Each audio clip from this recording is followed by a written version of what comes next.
Donald, tu es directeur de l'unité d'Orémie. J'aimerais que tu nous expliques c'est quoi la mission, c'est quoi les activités qui sont offertes à l'unité d'Orémie. Et il va y avoir plusieurs types d'interventions, de services offerts. Je vous dirais, il y a 3 axes à l'unité d'Orémie. En fait, il y a le premier axe qui est l'axe de la prévention.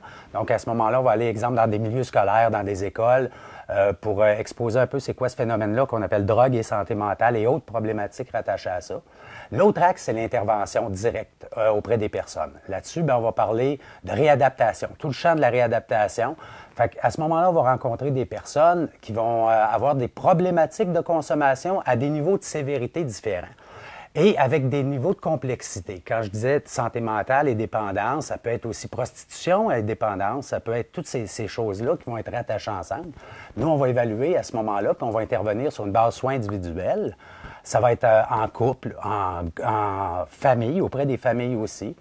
Il arrive aussi, ça va être au sein d'organisations spécifiques. On parle des entreprises, ça peut être encore le milieu scolaire, des choses comme ça. Donc ça, c'est le champ de la réadaptation. On va travailler beaucoup sur développer le potentiel des personnes de sorte qu'elles aient pu à vivre avec cette problématique-là. Puis l'autre, c'est la réinsertion sociale. En fait, ça fait partie d'un processus. Donc, tout ce qui est le maintien des acquis. On parle à ce moment-là prévention structurée de la rechute, développement d'habiletés reliées à ça. Tout ce qui va redonner un pouvoir d'agir aux personnes. Là, oui. Et en termes de statistiques, ça représente combien de personnes que vous rencontrez, que vous aidez, là, par exemple, mensuellement là, ou annuellement là, à l'unité? Sur une base annuelle, je dirais, si on inclut tous les milieux scolaires, tous les milieux où on est interpellé, on va toujours chercher à peu près entre 1000 et 2000 personnes qui vont utiliser un peu le service, que ce soit en termes de sensibilisation ou des choses comme ça.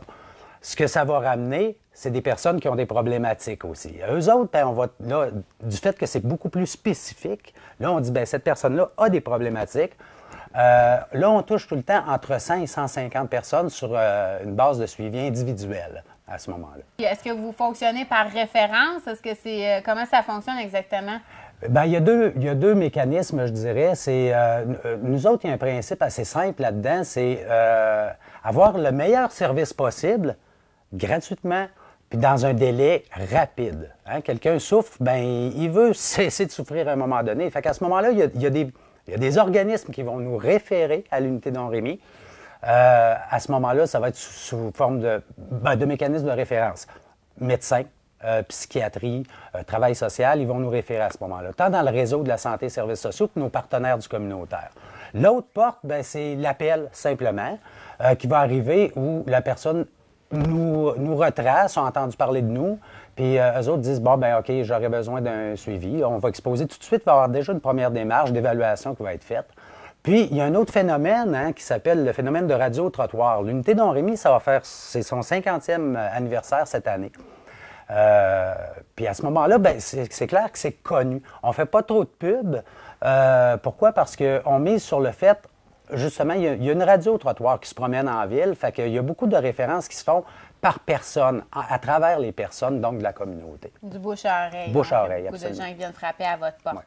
Ouais. Avec la légalisation du cannabis, j'imagine que l'unité d'Orémie est impliquée là, et il y a beaucoup de sensibilisation à faire auprès des jeunes notamment. Comment ça se passe? Est-ce que vous avez plus de surcharge de travail avec ce qui s'en vient? Là? Oui. Oui, c'est clair, parce que c'est clair que ça, c'est un phénomène économique à la base, mais qui amène des peurs, des craintes. Hein? Ça vient jouer dans l'inconscient collectif, puis dans le très conscient collectif. Fait qu'en fait, les jeunes qui se posent des questions, on voit que les jeunes, là, connaissent une façon de voir cette substance-là.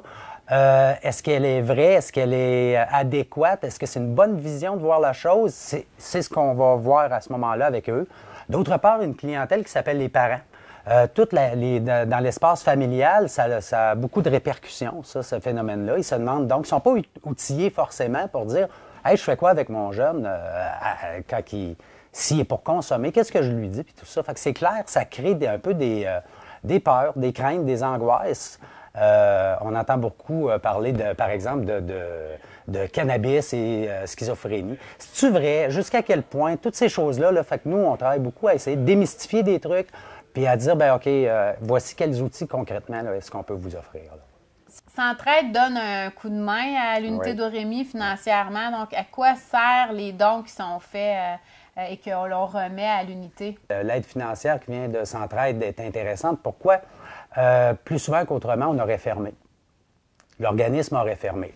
Quand on parle du champ des dépendances santé mentale et toutes ces problématiques-là qui sont très mal perçues, faut juste se dire que c'est le plus petit budget qui est dispensé dans tout le champ de la santé et services sociaux, c'est le budget dépendance. À ce moment-là, c'est sûr que Centraide vient donner un fichu de coup de main.